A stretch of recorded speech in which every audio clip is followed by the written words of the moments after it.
Don't let anybody make you think that God chose America as his divine messianic force to be a sort of policeman of the whole world. God has a way of standing before the nations with judgment, and it seems that I can hear God saying to America, you are too arrogant. And if you don't change your ways, I will rise up and break the backbone of your power. Bow, bow, bow, bow, bow, bow, bow, bow, bow, bow, bow. Hotep, which in the language of ancient Egypt means we come with justice in peace. Welcome to Freedom Now, a Saturday Pan-Africanist and Internationalist World Affairs program. Freedom Now is committed to the principle of the rights of all peoples and nations to self-determination. We thank you deeply for your contribution to KPFK, which permits programs like Freedom Now to stay on the air. In this era of corporate acquisition and co-optation of all dissident media, we provide the microphone, challenging their corporate and racist point of view. So stay tuned for our agenda here at Freedom Now.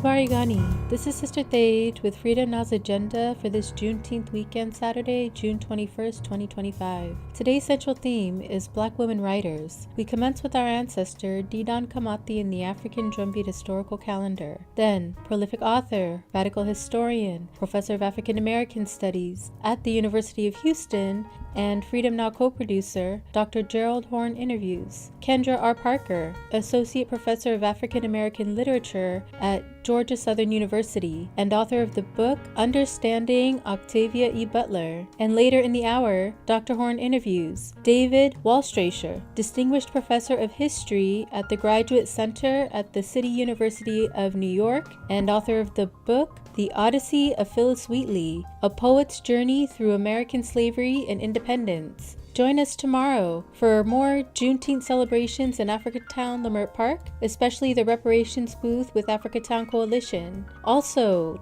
happening tomorrow, there is a memorial bus tour memorializing the scores of Black women victims of South LA serial killers. This event is hosted by Rose South LA, a project of Black Coalition fighting Black serial murders. This event is happening tomorrow at MLK Park, located at 3916 Southwestern Avenue in Los Angeles. And the meeting starts at 1 p.m. for lunch, and the bus departs at 2 p.m. and returns at 5 p.m. For more information, you can go to www.rosesouthala.com, that's ROSESOUTHLA.com, or contact Mama Trudy Goodwin at 323-212-9070. And we also give a special thank you and shout out to Margaret Prescott, who's been championing for this cause as well for their justice. Our music clip mix includes MLK, Zap Mama, Alice Coltrane, John Coltrane, Shirley Horn, prison radio commentary from Umia Abu Jamal, and more. So sit back, phone a friend, and as always we stand ready for revolution.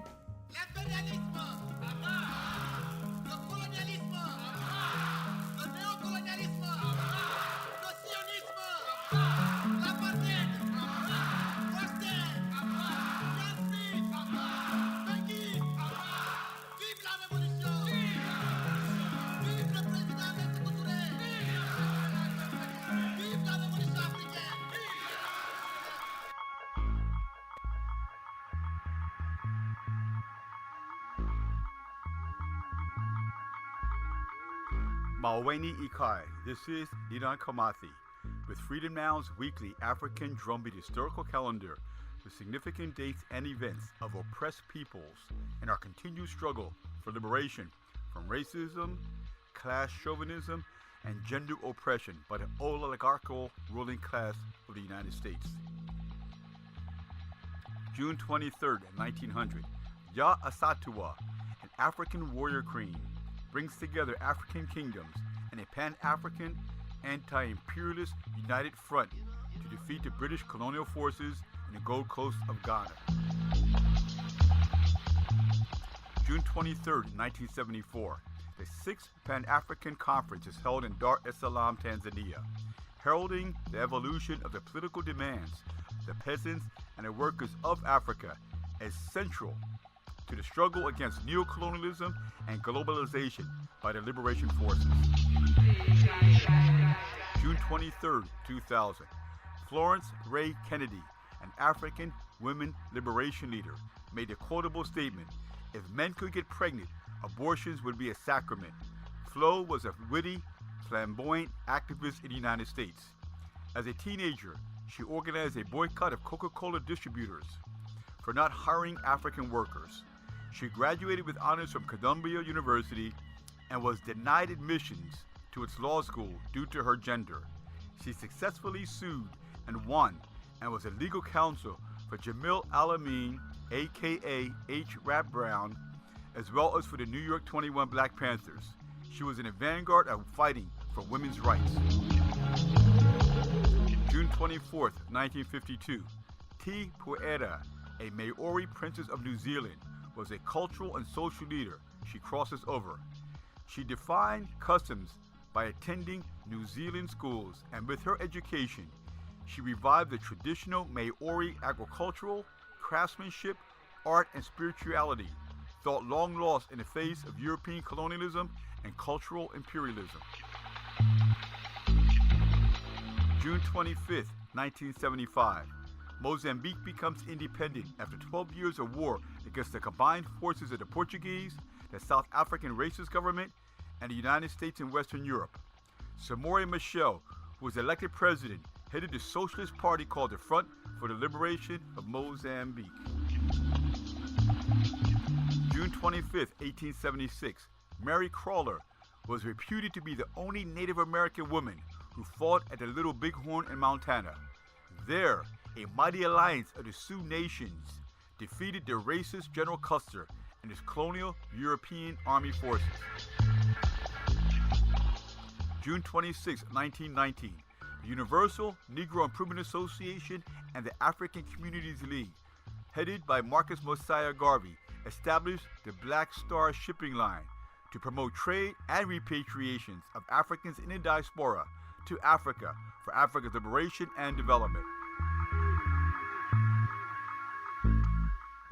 June 26, 1975, 2 FBI agents killed during an FBI military assault on the Glagla Sioux Nation by members of the American Indian Movement, Native Americans' Black Panther Party.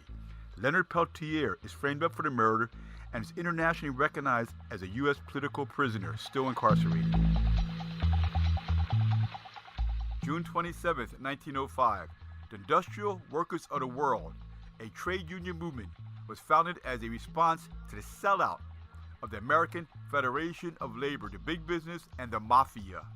The IWW, or the Wobblies, included such heralded figures as Big Bill Hayward, Eugene Debs, Mother Mary Jones, and was the most militant, revolutionary, European, working-class labor movement in the history of the United States. They argued for one big union, undivided by race or class or skills. June 27, 1502, Kaikia Anacona. She was one of the last great governors of the Taino indigenous kingdom in what is now called Puerto Rico. She resisted Spanish conquistadors, inflicting severe casualties. The Spanish military governor, Nicolas de Ovanda, plotted against her and sent 400 troops to capture her. She was eventually taken to Santo Domingo and hanged. June 27, 1977, Djibouti, formerly the French territory of Afar and Esau, a country in the Horn of East Africa, becomes independent from French colonial rule. Djibouti is one of the 5 territories of Somalia that was divided by the Europeans, including the English, Italians, and the French. June 28, 1839, Joseph Cinque led a successful revolt on the slave ship Amistad, one of hundreds of slave revolts on slave ships, on slave plantations, organized around the universal demand for freedom from slavery.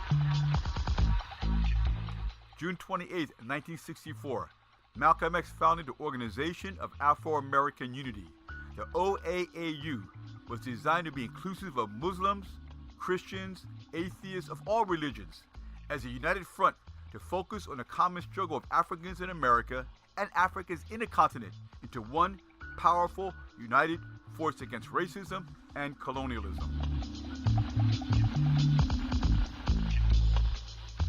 June 28, 1898, Nehanda, a Shona, which is now today's Zimbabwe, spiritual leader who became a military leader in her people's resistance to British invasion. Her forces were very successful, striking from impenetrable mountain bases. However, the Shona were eventually defeated due to the British mastery of weapons of mass destruction at that time, the Winchester repeater rifle and Gatling machine guns. 80 years later, Zimbabwe would gain freedom in spite of Western technological superiority over Africans.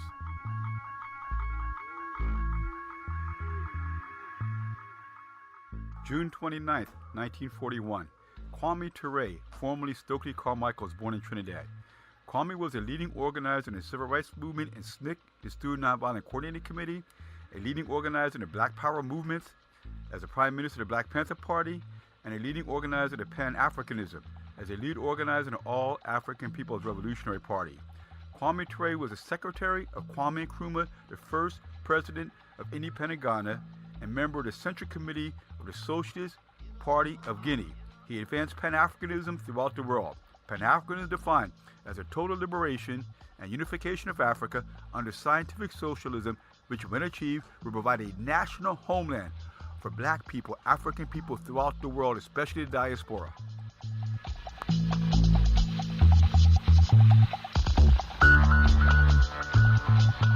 Please join us in a unity chant with the 99% whom over the centuries, as this calendar has just demonstrated, have sacrificed and struggled against a satanic 1%. This chant is in the language of the Zulu people of South Africa, meaning all power belongs to we the people. Repeat 3 times, Amandala Awetu. Amandala Awetu. Amandala Awetu. Amandala. Awetu. For KPFK Radio, this is Gerald Horne, and with me on the line is Kendra R. Parker, Associate Professor of African American Literature at Georgia Southern University, and author of the book Understanding Octavia E. Butler. Thank you for joining us on Freedom Now, KPFK Los Angeles, Kendra R. Parker. Thank you so much for having me. I'm super excited to be here. And we're super excited to have you. So, who was Octavia Butler, and why did you decide to write a book about her? So Octavia E. Butler was the first science fiction writer to ever win the MacArthur Genius Grant. She's the author of 12 novels, a number of short stories, and her works have been adapted into one TV show and a graphic novel adaptation. And I fell in love with Octavia E. Butler because of the late Dr. Gregory Jerome Hampton while I was a graduate student at Howard University. He had just written his first book on Butler, and he taught a class on Butler, and I ended up doing a final paper in the class looking at the tropes of vampirism throughout her work, and that sort of jump-started my dissertation, my first book project that was published in 2018, and I've really dedicated much of my career to thinking and teaching and writing about Butler. And so it was sort of a natural fit, although it was a reluctant one. Initially, when I was asked to do the book project, my mentor had just passed away, and I was like, I shouldn't be writing this book. But talking to one of the first Black scholars to write on Butler, Dr. Sandra Y. Govan, she was like, girl, you need to write this book. She got me all the way together. And I realized in going through writing the book proposal, I realized that I'd actually been writing this book or pieces of this book much longer than I'd realized. I just wasn't thinking about it as a book project. And so it's really not a lifelong project, but a career-long project for me that I didn't really know that I was writing until I was pushed into writing it. So she's associated with the Southland. What do you think the impact of Pasadena and Los Angeles have been on her work? Oh, tremendous. Her 1993 novel, Parable of the Sower, really is sort of indebted to living in California. While she lived in Pasadena and grew up there for a little bit of time, she lived in Victorville with her grandmother, and it was her grandmother's land, and they stayed there. But the farm actually that they lived on burned down in 1951, and Butler describes being woken up out of her sleep, and her grandmother's house, everything was burning to the ground, and that actually impacted the novel Parable of the Sower. So the fires that happened that displaced Lauren Oya Olamina from Parable of the Sower and her family is really sort of inspired by something that Butler experienced in real life. And then, of course, the migration in that novel comes from that as well. But many of her novels are set in California, just sort of as a backdrop. You've got Mind of My Mind. At the end of Wild Seed, which is published in 1980, the characters move out to California. Kindred, her 1979 novel, and probably the one most popular, if not second in these days to Parable of the Sower, it goes between 1976 California and Maryland. And so she really uses it as a backdrop for a number of her novels. One of her short stories, Speech Sounds, it starts with there was trouble aboard the Washington Boulevard bus. And she was literally on the Washington Boulevard bus when she saw a fight between two people on the bus, and that sort of inspired that rendition of the story. So she chose to ride the bus. She was dyslexic, so she didn't drive. And so everything, she was a walker, a rider, and an observer. And so everything that she saw around her really did influence the way she thought about her work, whether it was in some small, minute way, like at the beginning of Speech Sounds, or in a major way, like we see in her 1993 novel, Parable of the Sower. Her life in Pasadena and in the surrounding Southern California area really did contribute to the things that she wrote about. What was a major theme of her nonfiction? Ooh, a major theme of her nonfiction. There are several. One of the things she was really interested in early on in thinking through her nonfiction was the role and the necessity of Black science fiction writers, or the necessity of science fiction. And she was really sort of troubled in some ways that Black people couldn't write science fiction, or shouldn't be writing science fiction, or shouldn't actually be characters in science fiction. Other forms of her nonfiction include her what we call her positive obsession, her desire for writing, why she chose to write, why she chose to read, and why she thinks that it's important for other writers and readers to take classes and things in terms of reading and writing. So that's another theme. And then, of course, as she's getting later on in her life, she's thinking through writer's block, how to navigate through writer's block. And then another theme would be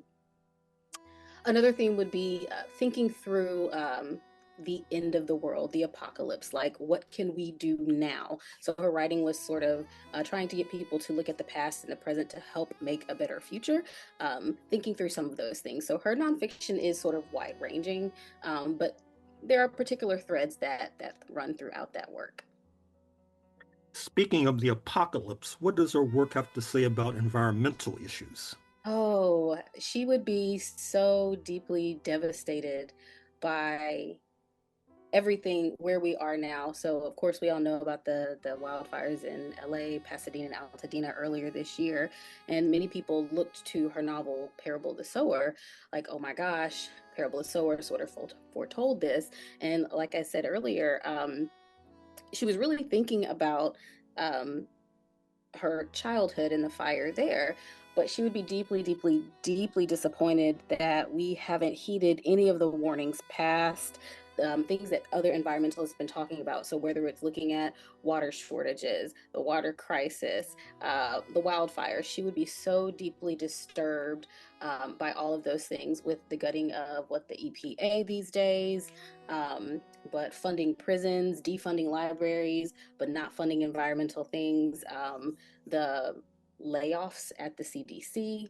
I think the entire pandemic, she would be deeply bothered by people's refusal to mask at the height of the pandemic. And so she would be deeply disappointed. And I think her works speak to that, whether we're looking at Dawn. So in my book, I discuss what I call her adapt or die refrain. That runs throughout all of her fiction, but I'm looking at it in particular in the 1980s. And what happens when we refuse to adapt to a new situation? We either adapt or die, and that refrain sort of reappears throughout her work. And so I think that's that's one of the major things. Like, she'd be very disappointed to know that we haven't heeded any of the cautions that she and others have laid out for us in terms of environmental disasters. So we're speaking of her in the past tense. How old was she when she passed away, and do you know the cause of her passing? She was 58, and she had a fall outside of her home. And so I always describe it as a stroke induced by a brain aneurysm, but she was a fall outside of her home. She passed away February 24th, 2006. It was a year after what is her last novel was published, and it was a complete shock. And she had been having health issues, so she was on like, she had blood pressure medication, and she wasn't always feeling her best. But that was the cause. What does her work have to say about gender and sexuality? Oh, so many things. One of the really interesting things about Butler is, well, not interesting, it's actually sad, that she was a subject of homophobic slurs because she was 6 feet tall and she had a deeper voice. So she was androgynous looking and she kept her hair short. She was often misidentified as a lesbian, and it bothered her, not because people thought she was a lesbian, but because this idea that to be an unpartnered woman, to be a child-free woman, that you couldn't, that you had to be queer. But also what she does in her works is she writes about small women, but she also writes about women who look like her. So you have Dana from Kindred, you have Lilith from Dawn, you have Alana from Survivor, who are androgynous looking women who are also sexually desirable and desired. And so that's one thing that she does. In her novel Fledgling, she sort of makes readers very uncomfortable with her protagonist, who is a Black vampire who is in the body of like a 10 to 12-year-old girl, but she's sleeping with everybody, men, women, and otherwise. And so she really was I think progressive for the times that she was writing and thinking about sexuality. And she was really into like exploring different relationships. So she would have interspecies relationships. There were a number of age gaps. Some have argued that she's got a particular kink where she's thinking through quote unquote taboo relationships. But often her works, again, were about more than tolerance, but accepting and community building. And that was whether through different genders, different sexualities, or age and multiculturalism. She really was deeply interested in the necessity and importance of community and community building across lines of difference. You mentioned a moment or two ago Lauren Oya Olamina. Who was she? Lauren Oya Olamina is a Butler stand-in, is what some of us scholars argue. But Lauren Oya Olamina is the protagonist of the 1993 novel Parable of the Sower and its sequel, the 1998 novel Parable of the Talents. And Parable of the Sower, hit the New York Times bestseller list in 2020.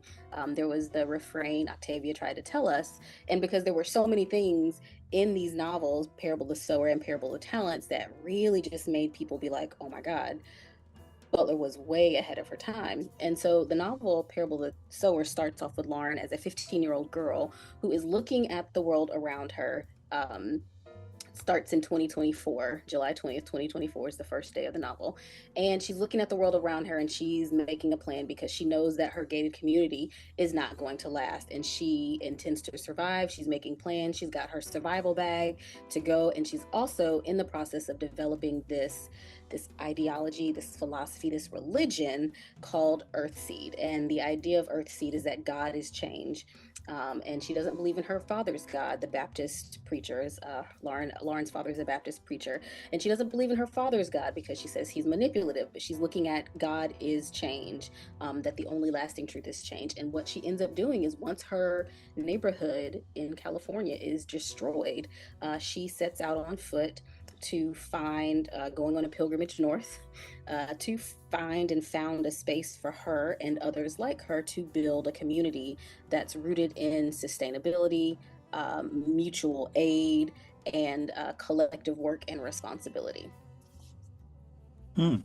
Yes. Finally, Kendra R. Parker, author of the book Understanding Octavia E. Butler, which of her works can we find on the screen, for example? on the screen. So currently the only work that's been adapted is Kindred. It's on Hulu, and it's I think an 8 to 10 episode. It's a limited series on Hulu that is an adaptation of her 1979 novel Kindred. It's not necessarily a faithful adaptation. It was not renewed, and so the plot, just spoiler alert, the plot of Kindred is Dana is this black woman married to a white man, and she lives in 1976 California, and she finds herself transported seemingly back to antebellum Maryland, where she saves this little redhead white boy from drowning.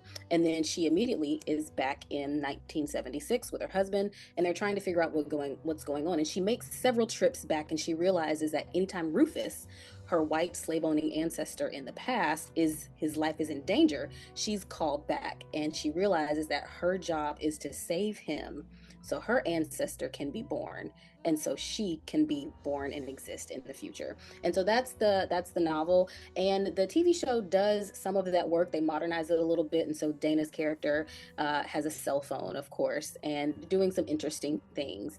So I think it's worth a watch. But for those who are interested in watching and have read the novel, know that it's not a 100% faithful adaptation to the text. And so if that's what you're expecting, you might be disappointed. But I thought that the TV show did some really interesting things, like the screams that would happen when Dana would return to the present.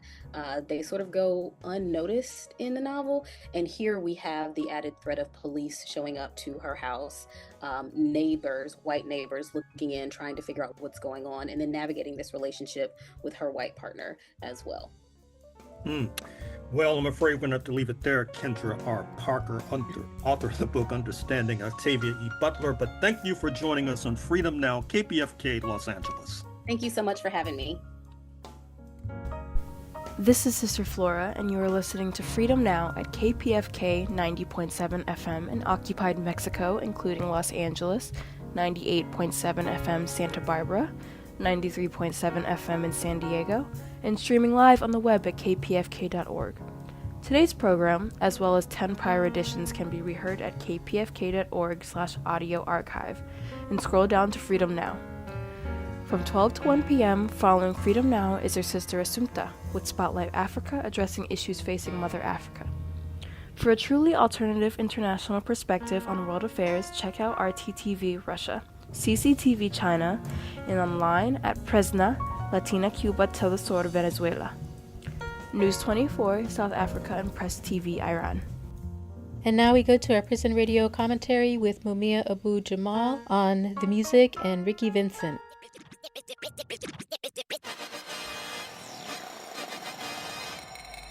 Attention, attention, attention. Funk stars and Funkonauts. And, in my pre-prison days, I met a lot of people from all walks of life. And I was always sensitive to, cultural artists, musicians, and black liberation figures and stuff like that. I met Bob Marley, Peter Tosh, Bunny Wailer, one of the great reggae players, all of them of their period.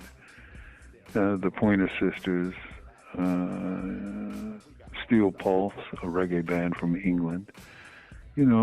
I met people like that. But when I received in the mail, while I was on death row at Green, a dissertation about the Lumpen, the Black Panther Party musical group, and about James Brown, and then with it, a book about funk music written by Ricky Vincent, it blew me away. It was fantastic writing, of course.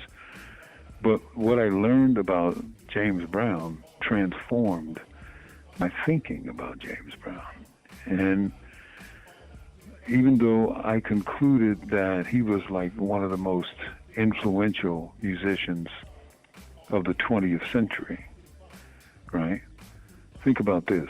Without James Brown, we wouldn't have Afrobeat, right? an African student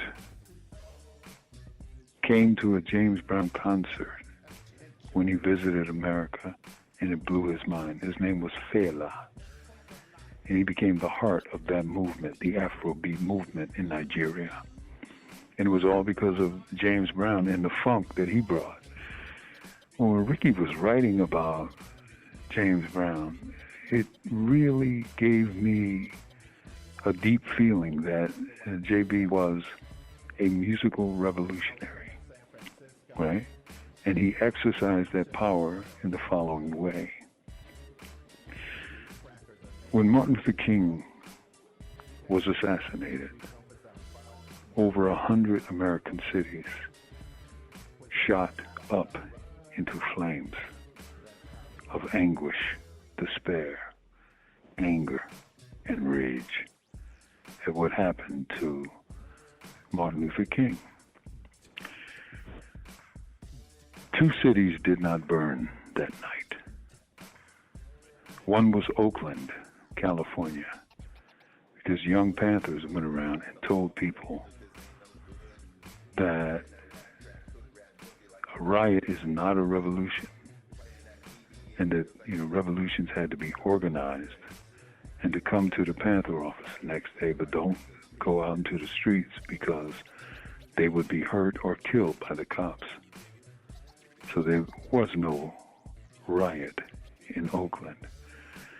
The second place there was no riot was Boston, Massachusetts, because the city fathers, the city leaders, wisely scheduled a James Brown concert.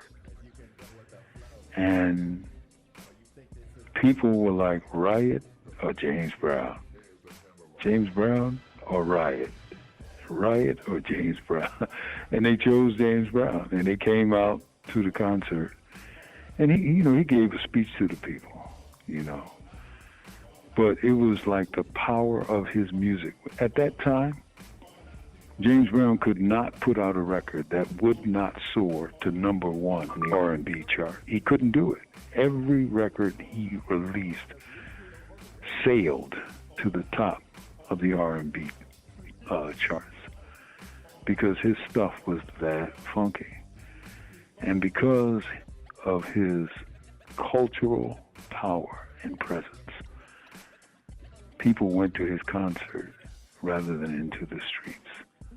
And Boston was cool on April the 4th, 1968. Creative people and lovers of culture create content because their expression, their artistic creations arise in the realm of the heart, not in the pocket. They come from a place of wanting to share and wanting to create and wanting to give pleasure to people, in their darkest hours of existence. And music does that. Think about all the souls that have been lifted by powerful music, right? There's never been a movement in America worth a damn that did not have music behind it or under it. There would not have been the civil rights movement that we all remember if it were not for those what Du Bois called sorrow songs, Negro spirituals that were transformed in those movements and became something else, became freedom songs, right? And so, music is a form of power, cultural power. And James Brown, JB knew it, and Fela learned it. And, going to a James Brown concert was one hell of an experience. Going to a Bob Marley concert or a Peter Tosh concert was one hell of an experience.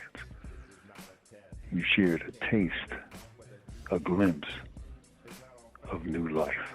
Radio began not as a mainstream project, but a marginal project. Because, in the old days, I'm old enough to remember the real old days. AM radio was where everything was happening, right? That's where news was happening. That's where even black radio like WHAT, began. And I remember when FM emerged as a kind of experimental radio where you could hear almost everything on it because they wanted people, right, to tune in. I remember growing up and hearing Malcolm X on FM stations up and down the dial. They would, DJs in college and in these small FM stations would purchase or receive a copy of his speeches on an album. And they would put it on air. And you could hear Malcolm X preaching to the masses over FM stations, hitting whole neighborhoods, whole cities, with his insights and his wisdom. Imagine that now. And you can't. You can't. Because the state kind of wised up and said, we can't have that, But you heard people, this impulse towards freedom in the heartbeat of communities. And radio in the old days was at the heart of that movement, And it had to be what? Music, like radio, had to be corporatized, right? Weakened, washed out, made simplistic, right? Instead of complex. And, they beat you in the head with the beat, but the message is, degenerative, right? Because, and that's all about, the quest for making money from this art form. Radio at its best is liberatory. Music at its very best is liberatory. People come out feeling freer than they were when they went in. That makes music worthwhile. In the old days, it made radio a powerful source of liberating energy. These commentaries are recorded by Prison Radio. We will now continue with historian Professor Dr. Gerald Horne. For KPFK Pacifica Radio, this is Gerald Horne, and with me on the line is David Waldstreicher, Distinguished Professor of History at the Graduate Center of the City University of New York in Manhattan, and author of the book, The Odyssey of Phillis Wheatley, A Poet's Journey Through American Slavery and Independence. Thank you for joining us on Freedom Now, KPFK Pacifica Radio, David Waldstreicher. Thank you. It's great to be here. And it's great to have you. So who was Phillis Wheatley, and why did you decide to write a book about her? Phillis Wheatley was a poet born in Africa.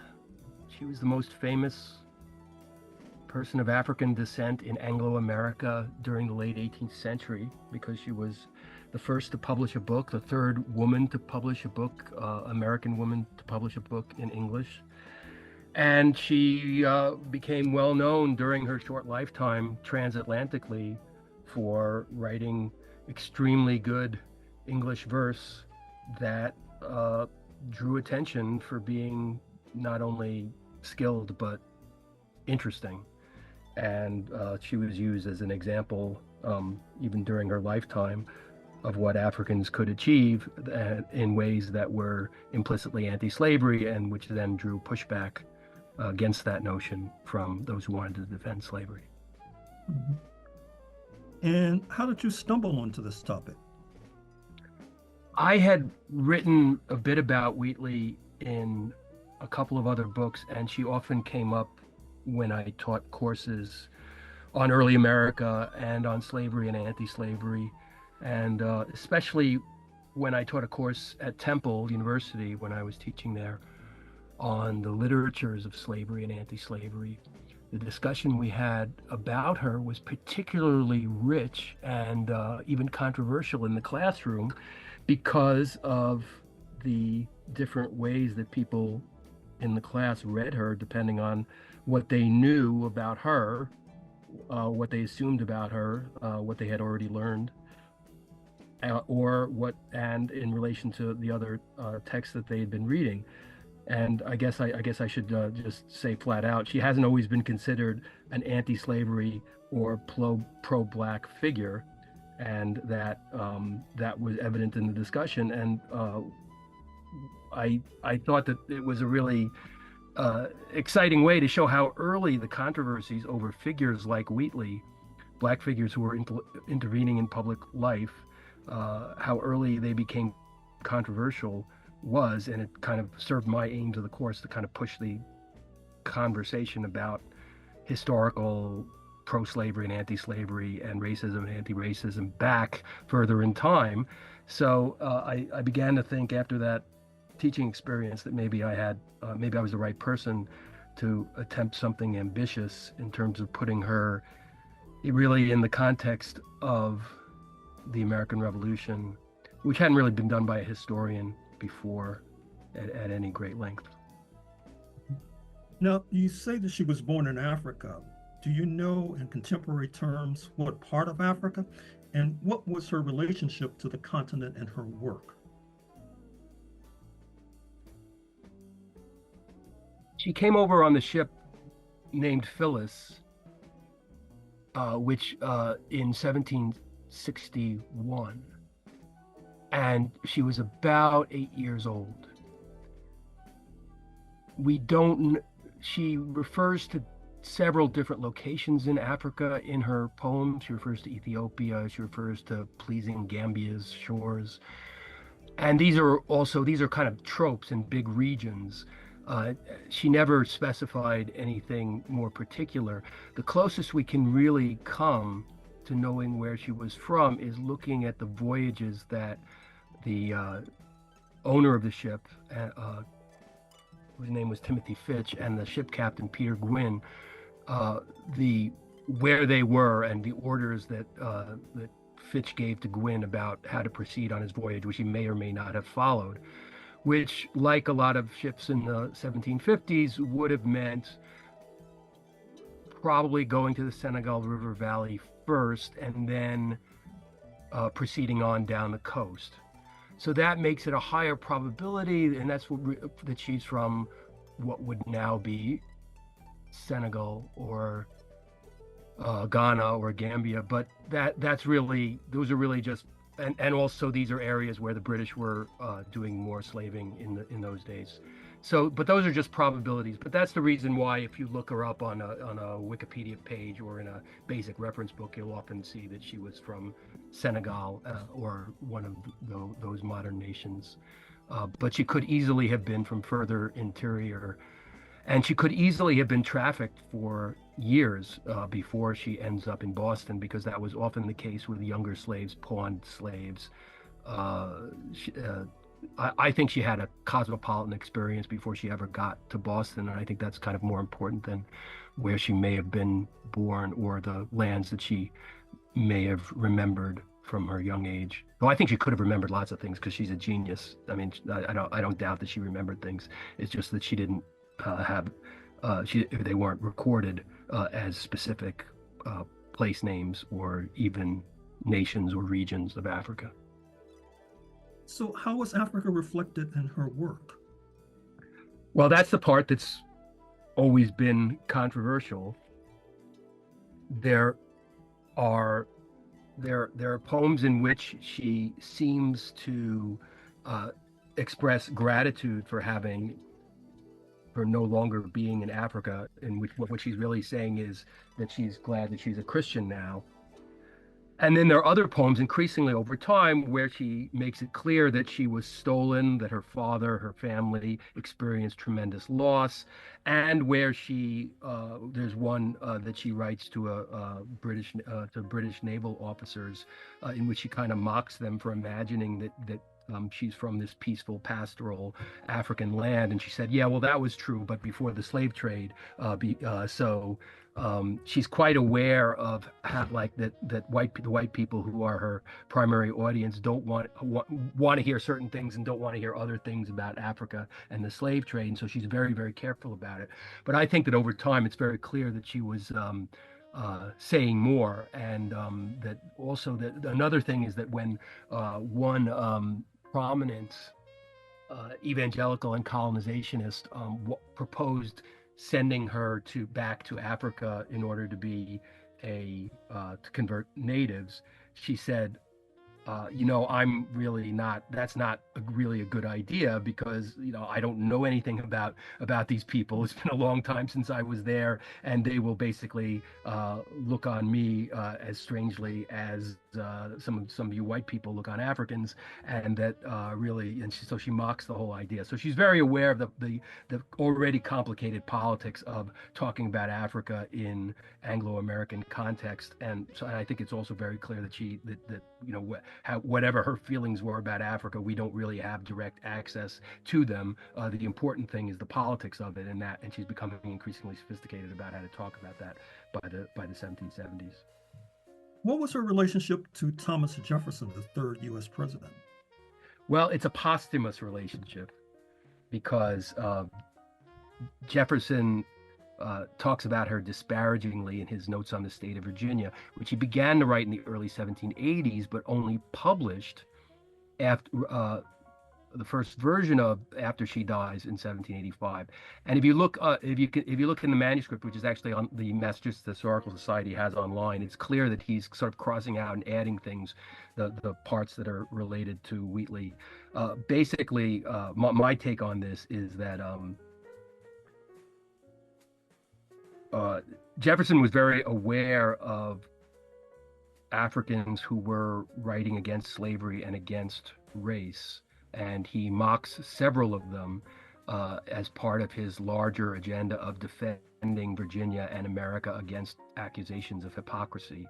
And the debate about whether Africans could be equal or geniuses was increasingly being brought up by figures like David Hume, and then Edward Long in his History of Jamaica, which was written directly after the Somerset case, in order to pay no attention to these attacks on slavery that are saying that Africans are equal and are an oppressed nation and don't deserve to be enslaved, and that Westerners are responsible for the depredations of what the slave trade has done to Africa. So Jefferson's in an odd position. He knows slavery's wrong when he's writing Notes on the State of Virginia, but he also knows it's been extremely embarrassing to the Americans, and he knows that his fellow Virginia planters aren't going to end it anytime soon.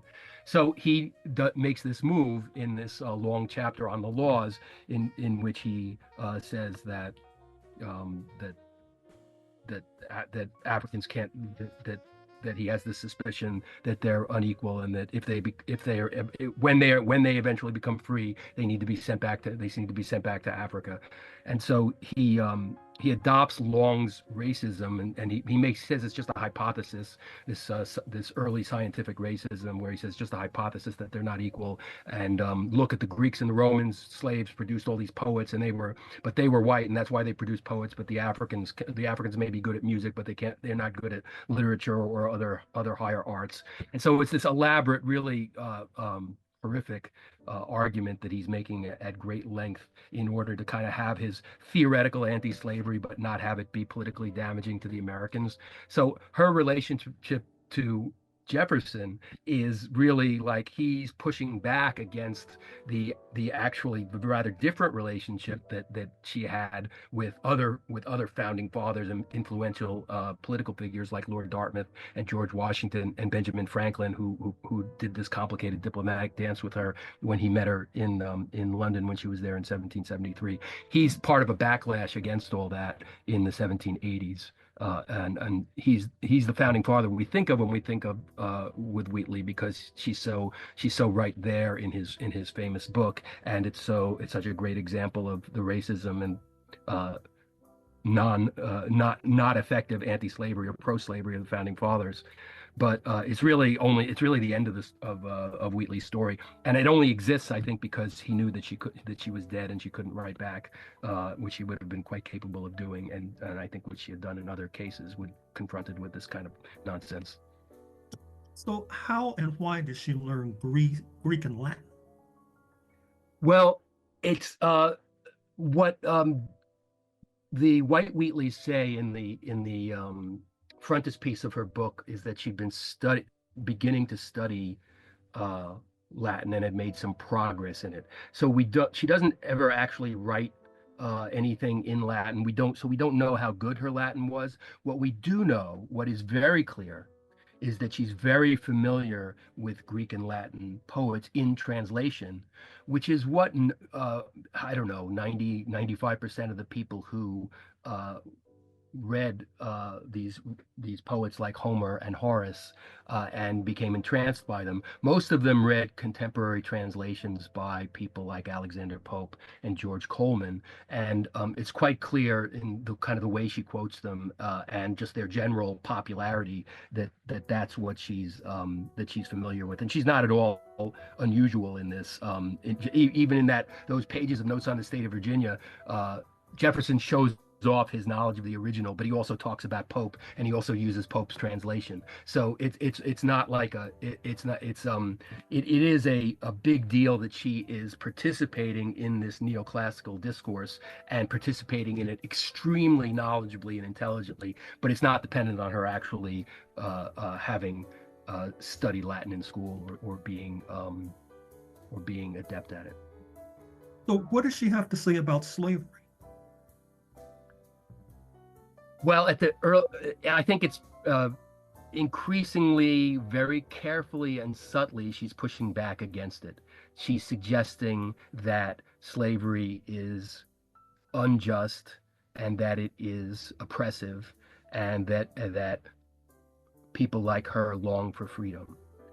What she doesn't say is that slavery is this particularly New World thing, or that it can be expected to disappear very quickly. I think her position on slavery is that that there's slavery all over the world and it's terrible, but in most places slaves can become free if they can be rewarded for freedom, or they can do various things to get free. They get free in war, they get free for doing unusual service, they get free for being exceptionally skilled.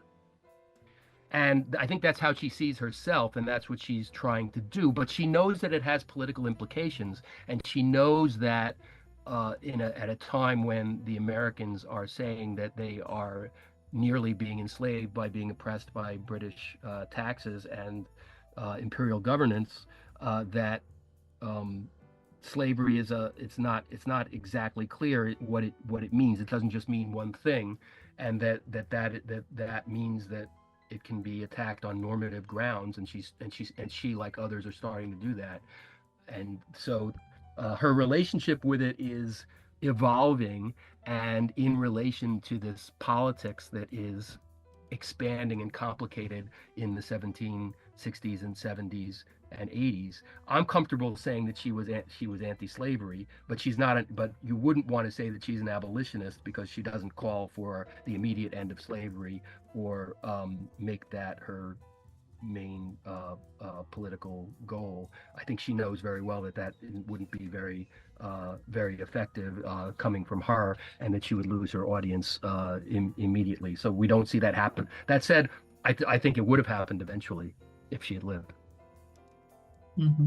And what myths about her does your book dispel? Well, I guess the first and most important myth, and I'm not the only one who's done this, is that she's politically quiescent and she's not advocating on behalf of her people. She is a universalist and a Christian, and I don't think she really believes in race. She avoids racial terms in relation to herself. She refers to herself as Afric or African. I think she's quite aware that race is a useful fiction for the slaving classes. So, but there is a myth that she's an Oreo, is the way it used to be said, that she adopts white cultural forms. She's trying to please white people, and that so that maybe she may be a first to, and people abolitionists used her for anti-slavery purposes to argue against pro-slavery claptrap, that really she didn't have that much to say, and I don't think that's true at all. And so the main myth that I was concerned is to say that given what she was up against, she's a quite careful writer and an important political figure, and there's a lot of political intentionality in her poetry. The other, and that one of the way I go about dispelling this myth is showing that she writes particular poems for particular audiences at particular times, and if we know the context of what other people are saying and doing sometimes at those, not just in that decade or year, but in those weeks and months, then we can see that she's growing as an artist, and she's growing, and her political consciousness is growing. So that's really the main myths. There are other particular myths about her life and her relationship to people that are more biographical that I'm dispelling. But the main one is kind of the big picture about the relationship between poetry and politics in her life, and why she writes the way she does, and how it changes over time. Finally, David Waldstreicher, author of the book, The Odyssey of Phillis Wheatley. She obviously was a woman, a young woman. Did she have anything to say that could be characterized as feminist, or consciousness of her status as a woman? I think she's very much aware that poetry is a genre, and Christianity and sensibility or sentimentality are modes in which even influential men, as well as fellow Christians who read verses in church, and who expect women to write and consume and share elegies about dead people, and that she's very aware that there are these voices that women are allowed in her culture, and she's pushing the envelope on that. So I see her as, in practice, a feminist, because she's pushing the boundaries of what women are able to do. She does adopt a very feminine persona, and uses that to make gentlemen behave in a respectful manner to her. And one of the best examples of this is the way she writes a poem to George Washington praising him, and he responds when he decides he's going to respond, and realize that her praise can make him look good, and maybe he wants some black soldiers to serve in the Continental Army. Maybe he's going to need them. He responds with a public letter that gets published in a very respectful way that one wouldn't expect from a slave owner. And I think that a lot of that, I don't know if he might not have done that with a man, but he does it with this woman. And I think that she maneuvers him into that. So that I think that it really depends on your definition of feminism, or what kind of feminism may have existed in the 18th century. But if there were any, I would say she was one. Well, Professor, I'm afraid we're going to have to leave it there, but thank you for joining us on Freedom Now, KPFK, Los Angeles. And in closing, we'd like to thank our guests. Thank you to Professors Kendra R. Parker, David Waldstreicher. Thank you to our producers, Dr. Gerald Horne, Sister Flora, Brother Brandon, our board up Wendell, and all those who made today's program possible. Please stay tuned for our sister Assumpta coming up next with Spotlight Africa, addressing issues facing Mama Africa. Signing off for Freedom Now, this is Sister Thage, and until next week, as always, we stand ready for revolution. We state these facts only to let you know that those of us who are revolutionary, Pan-Africanists, is not because we love revolution. It is historically determined, and we have no alternative but to follow history and to use history for the benefit of our people. Power to the people.